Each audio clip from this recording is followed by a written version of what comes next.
那再来我们讲一下说，包括前面带到隔阂的部分，有没有现在就是你看过了，像是我们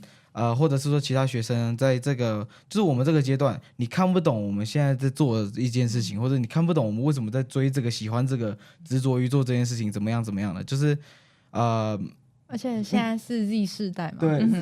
现在已经叫什么 Alpha、Beta 还是什么东西的，对，都那个人每个人都不那个流行都不一样啊，然后每个人现在连讲话的那个什么都不一样了，对啊，有没有哪一件事情是你现在看不懂、看不惯的一些什么？这个不是说教的这个东西，这只是这只是对我们讲互相了解一下，对。我很好奇，因为现在那个网络真的是把所有很多很远的东西都带到我们眼前。是，那就像说，我们也知道 K-pop 很流行，在韩国韩风、韩流啊。对。然后以前我们那一代是 Japanese， 是日流，对。但是还有很多其他国家的不同的影响。但是我很好奇，说我们新的就是比你们更小的，真的他们花那么的多心思去追求这些物质去打扮，他们的想法是什么？我们以前也会追求，像我以前会买卡带啊，我们以前有我们自己追求流行的东西，你看这有多老了，是不是？你们也有你们的，反而现在其实也是很多年轻人喜欢这些，就是比较以前的对复古啊、卡带啊、黑胶啊那些东西都回来。但是我很好奇，说现在新的人，因为这样子压力很大你要变得你看那个都会需要一定的样子，然后穿的衣服大部分都是差不多，那你怎么样从这个中间来表达你独特的一个风格？也许在那个年纪不是那么重要，跟大家一样比较重要，还是我现在是很好奇这个，我不是说去 judge 还是怎么样，你要怎么样穿我都无所谓，只要得体就好了。但是我看年轻的时候，我想说，你这些可能是我的小孩子，如果我小孩子这样子的话，我会怎么样让他知道说，你可以去追求这些流行，但是你要知道说你有自己的风格，可是那可以走得更久所以这是我好奇的点。对啊，那我们有没有任何解答对于这个我觉得我可以讲一下好应该说就是像刚刚珊妮有说到，就是可能会觉得说其实大家好像看起来都一样，或者说网络上那大家会觉得就是大家 po 的都很像啊什么的，然后我也一直有在反思这个问题，因为我自己其实不是说到非常喜欢用那种 social media 的人，但是身边当然也会有一些很喜欢用 social media， 可能发文啦，然后一定要追求到什么样的境界的那种贴文之类等等的朋友，那我就有跟他们聊过，但他们的意思就是说，他们觉得他们发出这种这种贴文，或者说得到按赞数跟留言，是他们获得成就感的一个来源。所以我觉得对，就像说现在太多的就是网络上嘛，太多东西要接触了，太多事情了，所以有些人可能会觉得说网络的东西是现在最流行的，那我一定要在里面得到一些成就感，得到一些自信，但反而其实这样有一点本末倒置嘛，就是其实你自己才是最重要的。我自己的心里是这样觉得，就是你可能自己是比较重要的，当然外界的一些声音啊，你可以去参考，但是你还是需要知道自己内在的声音是什么。那你去追求是可以，但你不要就是就是对陷入沉迷进去，不然真的会就是有点像是走不出来的感觉。对，这样子对，所以我觉得说有一些你知道年轻的人他们的想法，我自己猜啦，应该是这样子，成就感。我就很害怕，我也这有讲到。我没有小孩子，但是我很怕我那时候我有考虑要不要小孩子的时候，我会怕说天啊，如果我的小孩子出来，我们没有办法把他培养成一个对社会有贡献的人，把他反而不知道怎么办。这个都是我到现在还有时候还会再看。那讲到审美，其实就是其实好像这个其实是一个一直以来都有的，稍微有一个 trend， 就像以前。可能说可能不在我们的时候，可能是在或许是我们的父亲母亲那时候，我爸爸妈妈那时候，搞不好他们流行的就是什么垮裤配玉米须头那种东西，那也是曾经的一个 trend， 只是我觉得现在越来越就是现在包括 social media 的一些东西，然后大家不管是在哪种平台啊。然后去搜寻这种穿搭，其实越来越多，就是这种穿搭风格会越来越变成，就是越来越有 tag。就其实就算说你穿的很特别，就像你特别，你就是你这个人很小众嘛，很 niche 嘛，但是连 avant-garde 都变成一个就是讲小众，好像很。就像女生那种很 chic 还是什么东西，这已经也变标签化了，所以其实好像怎么样都已经好像是在参照某个的模板，所以对，其实很难说完全找到一个自己的特色，因为这个特色怎么几乎每个特都已经有个 tag， 都会被人家搬出来。对，所以我觉得，就我的概念来讲，我不是想要追求说我这个是独一无二，别人不像我不会说一定要的，但我一定要穿的是我现在不是为了谁看到穿还是什么，我现在穿的舒服，我现在穿的我自己觉得好看，我在镜子面前说，我今天就是有打扮，对这个呢我满意，我就觉得这是我的 style，我就是如果要去想那些 tag 的，想那些 tag 的话，如果说你今天穿 Air Force， 别人说你这个就是全身 Nike， 那是怎么样？你今天穿的太 sporty， 穿的太全身黑啊什么的，这都是种 tag。那但如果你舒服的话，这其实我自己觉得这是怎么讲，这没有任何问题。就做自己，对，但是对，要是做自己，不是说好像我真的很不会看说那种什么某音啊、某红书啊、某那种，然后去看说怎么穿什么那个 ，really I don't care。就是我首先衣服在我身上舒服，看起来好看，看起来就是你穿搭，你不是只有穿你有在搭，但是这是我自己喜欢的，那就好了。那就对我来说这样就好了，这样子。所以听自己的声音还是很重要啦。应该是对那个对于穿搭的观念来讲，我自己是这样想的。对。其实要讲穿搭，我可以讲很久，但是我们就到此。对，对不起，没有我主要的是我想要探讨的就是要怎么样让我们新的一代能够了解到说怎么样去有自己的审美，对，而且是自己要懂得去怎么反思。我觉得这是一个很重要的一个 skill。我们希望说有很多课程都会要求学生去反思，但是我觉得那是要从很小就开始了，是吧？对，因为这个是一辈子的事情，是可以去反思，因为你反思并不表示说你要 self criticizing yourself， 也不是说你要 be so hard on yourself， 而是知道说你在哪里，然后你才要怎么样走下一步。当然你在那么小的时候你可能不会知道这么多东西，有旁边的人会来帮你，但是我们要怎么样帮我们的下一代了解说你还是可以 you have a way, you have a place, you have a place, you just it's a different place。跟我们两个走的路是非常不一样的。对，不需要用别人去的按赞来获得认同，对，你其实可以自我认同，对，自我 self reflection， 我觉得那个是很好的 practice。但是那是一个 practice， 对，人是一辈子的训练，然后进步，真的，又在碎碎念，没关系，没关系，这个就是串联的，是今天的主题嘛？对啊，没关系，反正碎碎念就是我们的标题。那仲宁呢？有没有就是看不懂、看不惯的一些？我觉得也是个 social media 问题，因为现在因为我那个年代是 Facebook 非常，然后我听到我自己的女儿说 Facebook is for old people， 然后我说那你们现在用什么？他们说 Snapchat， 还有些什么 Discord， 还有一些我都不懂的。那我们家是比较严，所以他并没有他自己的iWatch 或是smartphone， 但是这样就变成一个很 challenging 的一个 process， 就是他觉得他跟别人不一样，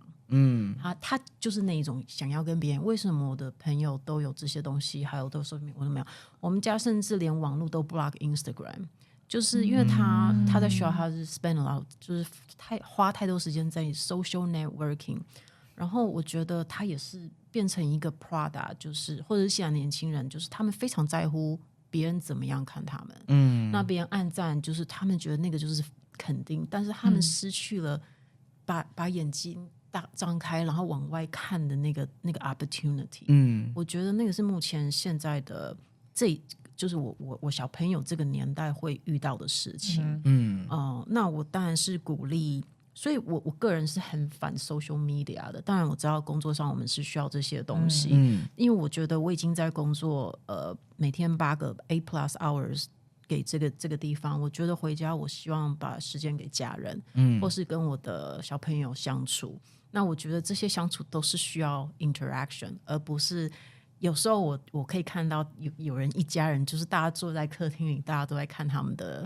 smartphone。那我觉得其实失去了那个 interaction。然后我觉得就是。Even though you're all there together, but there's a distance. Everybody's in their own world. 我觉得这样都失去了那个跟家人相处的时间。但是我很努力的去跟孩子们解释这种我觉得他们可能到现在还不能了解为什么我是这样子想的。所以我觉得这是我觉得还觉得很难去 move forward。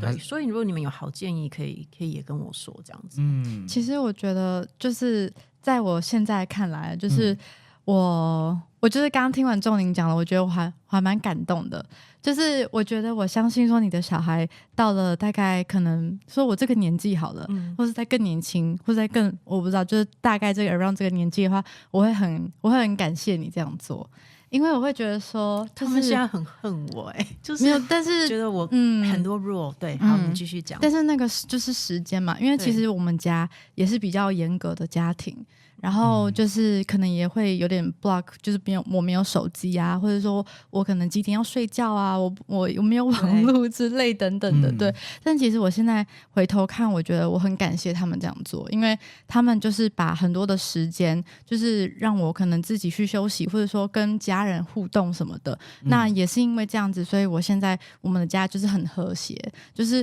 会养成那种会愿意去跟家里人分享的一个习惯。那如果就是可能像您刚刚说，有些家庭可能就是自己做自己的事情，那其实到了可能5年10年后，他们一直都是这样的习惯，那他们就会反而有一种认为是说，反正我今天发生什么事，我也不需要跟家人说，那这样渐渐的就会变成一个比较冷漠的关系，这个就真的很像是室友，而不是一个家庭的感觉。所以我觉得这个真的就是要时间上去慢慢的磨，慢慢的去跟他们解释，其实。小孩子到大了之后，就是到我这个年纪吗？对，或者到我们这个年纪的时候，就会去反思了，就会觉得说，家里就是之前这样做是有原因的，就是我们为了会希望说家庭更和谐，或是家里的人可以互相的分享之类等等的。那有了这样的习惯，其实是很重要的，这个习惯会一直延续下去。所以我觉得说，你就继续做，然后继续的让小孩觉得说，这个是对，真的是一个很好的、很好的妈妈。还要撑个快要10年，然后我的小孩子能够有你这样的体验，我会很努力的。我觉得你的小孩之后会变得是一个很棒的人，因为我觉得我自己是一个很棒的人，所以我觉得这样很好，这样自己会觉得这样很好。对，所以我希望，我觉得你的小孩之后，就是如果是这样的 tempo 走的话，就是也会是一个很棒，就是会感谢家庭的人啦。对，我也有一个看法，就是当然像是从这个角度来看，当然小孩会觉得他的 upbringing， 当然会是觉得说我的妈妈也是蛮严厉的，在很严肃的在对待这件事情上。但是我觉得，因为毕竟假如说我今天转换一下那个时空，那是以前的那个时候，你不能用那些什么 MP3， 你不能，然后你那个时候还有那个什么卡带哦。不是那些那一类的娱乐，不管说你是不是喜欢，但当你知道说别人都是那样子，别人有他们的话题，那当然他会觉得被 left out。所以其实我觉得一部分不是说这怎么讲，一切都是应该说那句话叫什么？一切都是个适度吗？对啊，对，一切都是个适度这样子。就是我以前也是没有说。我不敢说我自己 upbringing 就是个3C 小孩，当然，其实我很早戴眼镜没错，但不是因为这3C 那些关系。但是像以前对我来说，电视机就够了，就电视机看个卡通，跟那时候跟我家人之类的。但是后面会觉得说，其实像当大家都在谈论那个时候就是在中国大陆的那个音乐节目，那个中国有嘻哈，那个时候在台湾很红嘛。那在那个时候，就是大家身边谈论话题都是这个。那个时候我还没开始追的时候，那个时候怎么讲？我没有说那个时候不是没有手机啦，只是当我没有看的时候，我就会觉得自己被 left out。那如果我今天换到现在这个时候，现在也跟我们前面有讲到，我现在什么东西都是很瞬息万变的嘛。那包括说 trend 每次都不一样，像现在小孩。其实说实话，虽然我有听没懂，但是现在小孩会常讲一个什么奇怪的梗，叫 6 7。对，6 7，这是我们这一辈的6 7，对，here and there，那个 here and there，对，这个真的是就是这是什么 brain rot culture？ 但是其实说实话，我真的是有听没有懂，但是当别人都在讲这个，你完全你感觉被 left out 的感觉，就可能会比较重，所以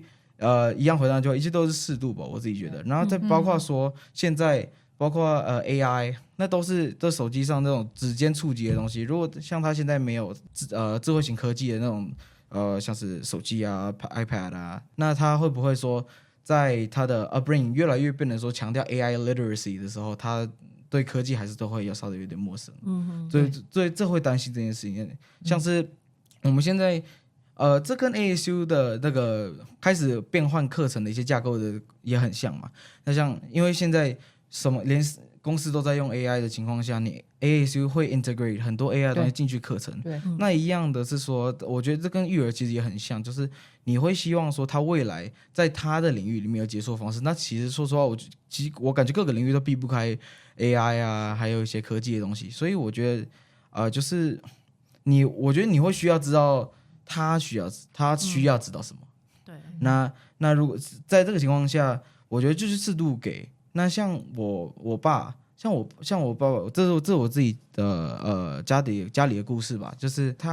他希望我是在一个比较稍微健全的方式去享受生活。然后包括我其实现在也不怎么玩游戏。那就算我会玩的那些，也是基本上你不可能看到一滴血的那种。就是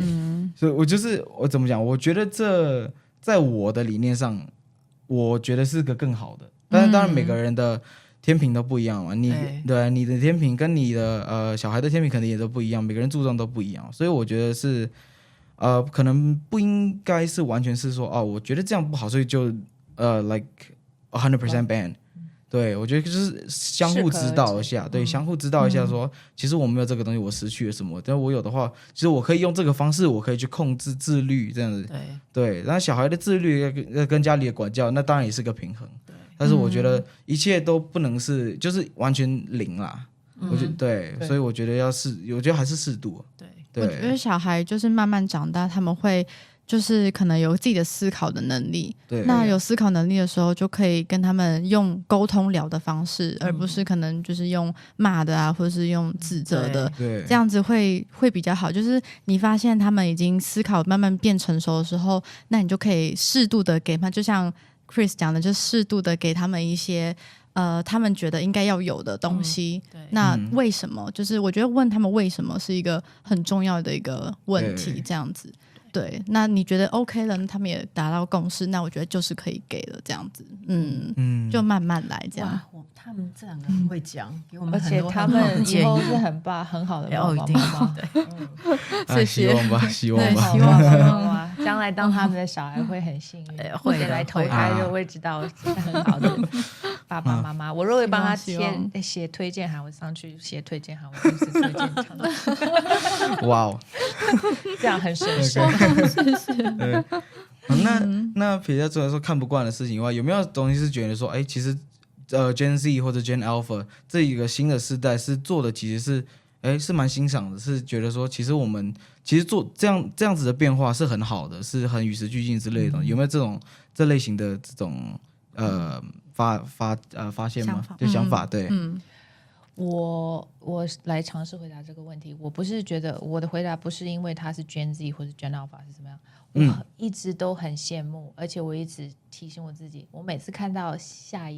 年轻一点的学生或者是年轻一点的小孩子对事情有那么样的真诚的好奇感，那种 interest，那个脸就是 opens there's light on their face， 我很喜欢那种感觉，所以我很喜欢我很喜欢跟年轻的学生们在一起，因为他们都会让我提醒我说 OK 不要那么 jaded，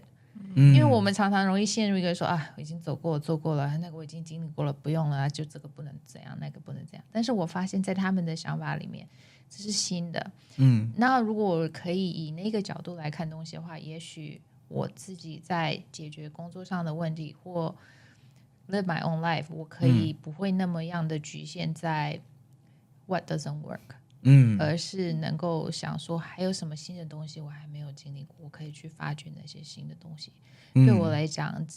我很喜欢跟学生在一起，这就是为什么我一直离不开的原因，对不对？这个学生是一个很大的动力。对。那我相对而言，我对那个在太小的小孩子，我就可能没有办法 connect， 因为我自己是那个年纪、那个阶段的成熟度，我会觉得说。我很喜欢跟你们这一辈的学生在一起，所以我觉得不是 Gen Z， 这是那种对人生的好奇感，对人生的期待，这是我一直希望说能够 get inspiration from you guys。其实我跟你的 feedback 很像，就是我觉得现在的年轻人很有想法，然后他们有他们自己的 critical thinking，然后他们好像在年纪很小的时候就大概知道自己想做什么，然后他们也不会怕要换跑道。我觉得那个是一个我可以感觉得到那个现在的年轻人的想法，那这跟我那时候年代比较不一样。我们至少我那年比较追求稳定，就是比如说铁饭碗那一类的工作，怎么样让自己吃饱，然后怎么样让 family 就是住得安适这样子。但是我觉得现在年轻人就是很有那种 take adventure。很有挑战的那个 attitude，我觉得这个是我蛮欣赏的，因为我个人是比较保守，比较一步一步的那种。那我觉得年轻人如果有那个想法，然后很努力的去做，其实他们的 future 就是也很 bright，对，我觉得很好，年轻的时候很好，因为 the whole world is your oyster。我觉得如果能够有这个机会去跟不同年纪的人接触，无论是老一点的或年轻一点的，我如果觉得你一个 open mind 的话，你可以学到很多，你可以了解到很多东西，并不一定是学，有时候就是提醒你自己有一些东西，所以我很羡慕你们啊，因为有这么多学习的机会，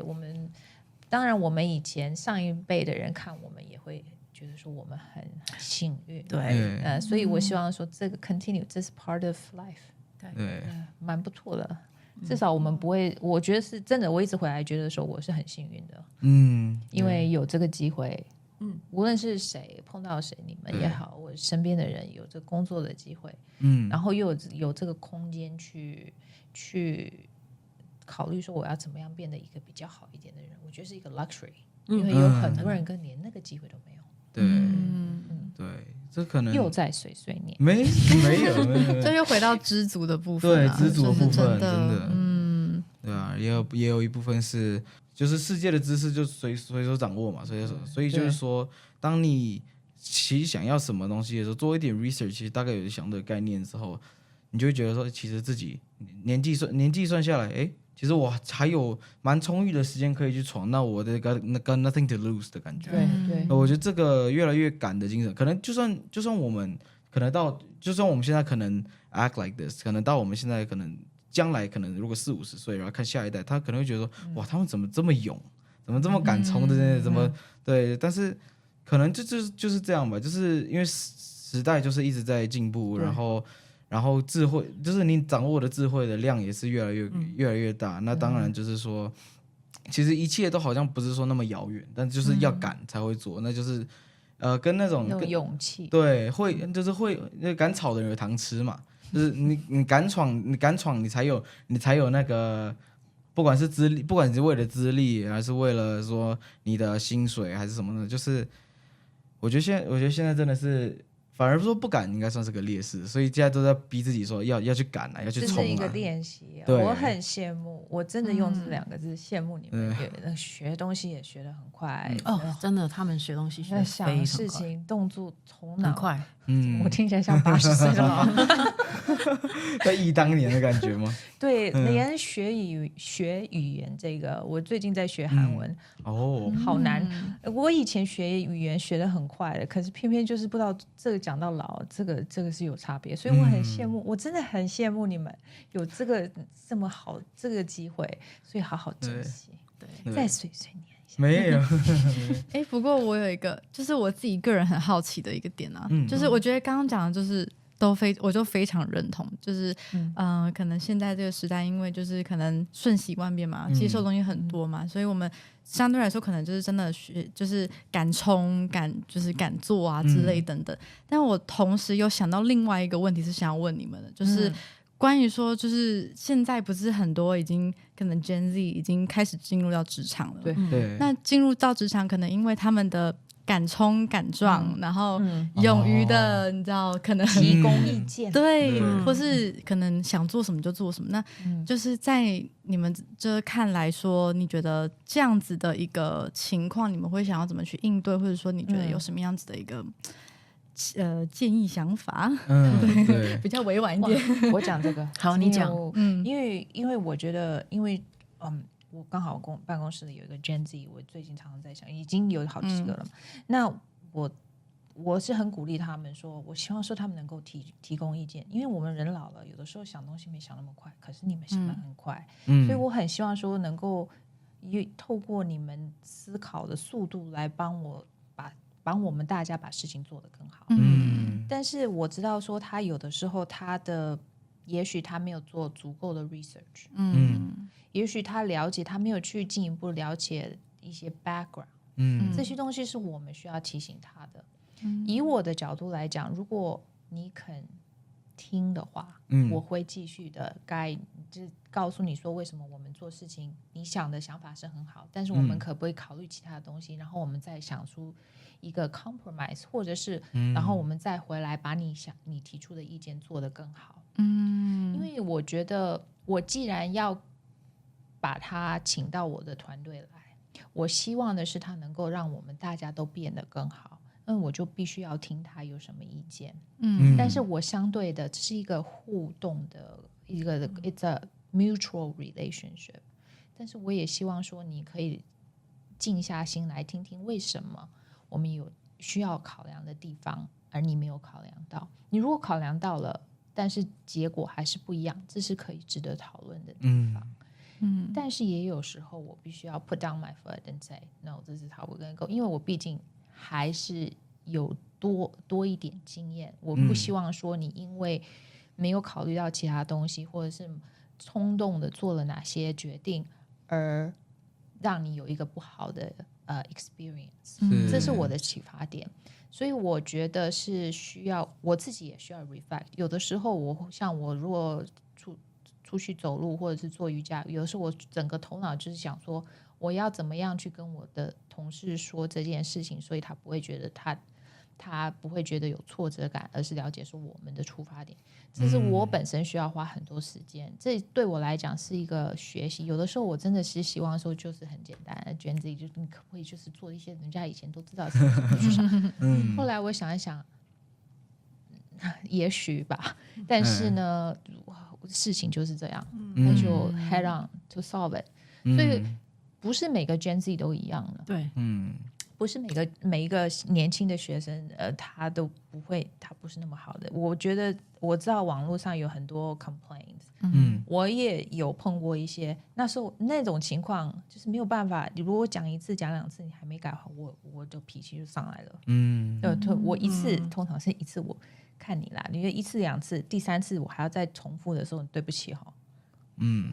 我觉得这个就走不下去了。这可能跟我回到爱情有关系。我自从那个我觉得所有的人际关系，都还是有一个界限。对 ，OK，但是我会给你一定的 opportunities。给我一定的 opportunity， 这是我的想法。就是 mutual learning 吧，一部分。对，这是一个 mutual respect。对，因为你大部分的 younger 的学生，他就觉得是我跟你同等的。真的啊，那有一种那种傲气，我就是很羡慕的那种。我以前也有，就是我以前也有年轻玩世不恭。对对，你有那种好啊。那你如果既然 I treat you like an adult, you act like an adult， 这是我有的时候我开课的时候，我上课第一堂课就跟学，你要我跟你平等的交流，你所有我们约定好的事情都要跟我平等，不然的话。那我是老师，你就听吧。我是老板，你就听吧。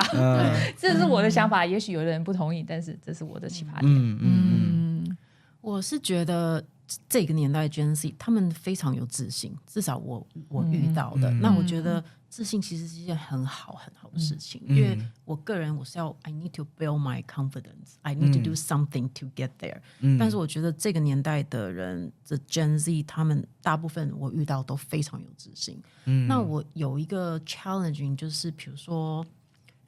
similar to Sunny's， 就是比如说他们也不是说做错事，就是比如说我 point out let's think about this way。我觉得他们好像可能觉得我觉得他们做的不对，但是我并没有那个意思，我就说 let's kind of think about what are other ways to make this better。那我觉得他们当然是因为是自信的关系，他们 self confident， 他们就会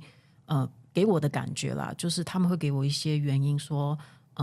this is perfect, this is really great work for example。然后我觉得给我感觉好像是不太接受我的意见。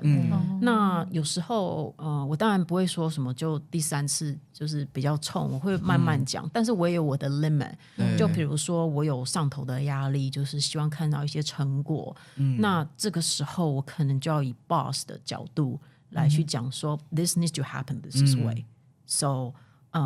当然我觉得那时候我 self reflect， 我就觉得有没有更好的方法可以去讲这些事情。我常常之后都有觉得我为什么不可以好好的讲，可是因为当下可能压力也在，然后他们自信又上来，我就而不是以平等的角度去处理这件事情。我觉得我还是在学习怎么样去跟这个年代的新人类沟通，或者是我该怎么 adjust myself without them thinking I'm compromising. I'm not. We're just having the mutual discussion to make the best out of it. 那个是我现在还在学。我觉得因为甚至我小朋友一个11岁一个16岁，我一定会，我目前就一直遇到这种沟通的问题，我每天都在学。有时候老实说，有时候觉得很痛苦，你知道吗？就是沟通好难，但是我会把 Jessie 今天讲的记在心里，想到10年后或是几年后 is worth it， 我就会好好去做这件事情。对，天哪，陈奕迅的歌词在我的那首10歌年你这个放着，真的这个，因为这个，我觉得这是我们都需要一直在学习的。对，但这我觉得也不是说，当然这不会完全是说这是可能是老师长辈之类的课题。这个我觉得年轻人就是你感觉到那个，就像你提的那个傲气的感觉，是真的，其实稍微感觉到的。而且其实包括就算我自己在审视我自己，我也会觉得说，我这点是不是好像太冲了一点，还是什么？这也是一个我也在学的东西。因为通常当我出于的傲慢，也不是觉得说，不是傲气一点，不是在于说我觉得傲慢，我觉得我能力就怎么样，这完全是出在于说好像没有达到 mutual respect 这一块，但是又好像不够patience 去可能就是可能等待一些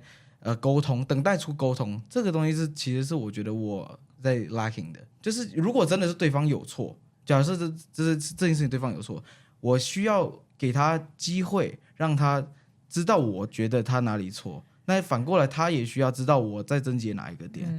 那当然反向也一样，反向的话也是，如果我是错的那一方，我当然对两方的那个都要知道。但是我如果没有去给对方空间，那我就是那个傲气的态度的话，那其实对于工作的成效啊，两方的关系，其实都真的都有伤。那我那个，但是那个跟年龄没有关系。你到我们这个年纪，你还会去碰到那样子？对那个是真的是不一样。我要讲一点，就是其实有的时候，我是觉得我们现在是在 supervisor 的这个 position， 有时候我们真的需要搬出我们的脾气的时候，回家大部分都会觉得很不好意思。其实回去是很难受的，对，是很不好意思。但是还有一点我要说的是，我很荣幸，我现在我的同事，我是脾气比较不好的人。所以像你说愿意听是他们愿意听，我一下就发起来了。所以这个年纪我觉得这是跟那个沉淀、个性、修养这样讲来。我觉得对，现在讲到这个，我就觉得做很多事情，不管是哪一个领域，我觉得最重要真是跟人的关系。完全对，不管我觉得跟年代什么可能也有，但是我觉得重要真的是人的关系。所以我不喜欢，我不是觉得说大家在上面说 Gen Z 怎么其实我就是人的关系。对，我觉得如果你人的关系打好，其实事情就变成很好做。然后但是瞧人的关系好像是很费时，最费时的时间。然后如果人的关系在了之后有 support， 有 advocate somebody advocate for us， 我觉得要做起事来变成很有效率。对。See。爱情观有差，碎这可以剪进去。可能是不是真的要做一集关于这个？真的要做一集。我觉得是一个 microscope， 这是真的有关系。OK， 哇、我就把它牵回来。但是这个学习怎么样跟人之间这种沟通，你是在3C 上学不到的。OK， 对，的确，这就是为什么我们一直回来说要怎么让下一代的学生能够了解说这个是好的工具。但是这不是你可以将来可以成功的一个方法，你还是要知道怎么样跟人去 interact， 对吧？对，所以这既然不是世代的一些问题，那这真的是我觉得不是那么大。那我觉得是就是其实不管是说 Gen Z Gen 什么 Gen 的，都好像是应该要，这都是个课题去。好像相互理解而且这真的是一辈子的事情，真的是对。而且我们也需要做功课，对不对？对，因为我们不能就是因为说一笔画就觉得你们就是 Gen Z， 这个是这样。我的意思是这样子，对，因为就像周你讲的，我也在学要怎么样跟年轻一点的，我也在学要怎么样跟我同辈的，我每天都在学要怎么样跟他们沟通。对，老的更不用说，对不对？对，哇，今天。讲的也是对，收益良多吧？好像我觉得我们收益也蛮多，我觉得收益很多。谢谢你给我们这个机会，谢谢你。对，希望这一集听到这边，大家不会觉得说好像是两个小孩在抱怨，或者两个长辈在念经的感觉。我觉得这就是没有，这就是我们这两个的摩擦碰撞导致的一个算有营养的对话吧，我觉得是不错的，对，我觉得蛮值得继续讨论的，尤其是这个 generational discussion， 是对，而且很有意思。这一集的这些问题，其实它都完全没有个标准答案。不管是怎么带人，怎么处理事情，怎么去教育，怎么去学习，这个东西没有一个标准答案的。所以这些东西就是，如果你被 offend， 你会有自己的想法，我们都有自己的想法。那我觉得这一集珍贵一点就在于就是想法的交流。还有知足，我们一直讲到要知足，对，知足是很重要的。好，那今天这一集应该差不多了吧？应该就到这里了吧？碎碎念也念够了，念讲了蛮久，对，差不多，对，真的，谢谢两位，学习顺利。我们对啊，呼吁一下，大家来参加我们接下来 Spring 的所有的活动。希望同学们都可以参加，我们这个 initiative 一直可以做下去。对。然后3月26有一个比较 professional related 的 professional development workshop。所以也希望大家来，因为我知道台湾的学生对自己的未来都有在开始计划嘛。那希望大家参加这个 workshop， 可以比如说 social networking 或者是 career related networking resources， 可以帮助大家很多。对。而且5月也是一个很重要的，就是有一些人要毕业了嘛。对，那我们也希望有一些包括我在内这样，所以我们也希望说可以透过就是 Taiwanese Initiative 的一个这样 career workshop， 然后让大家可以真的去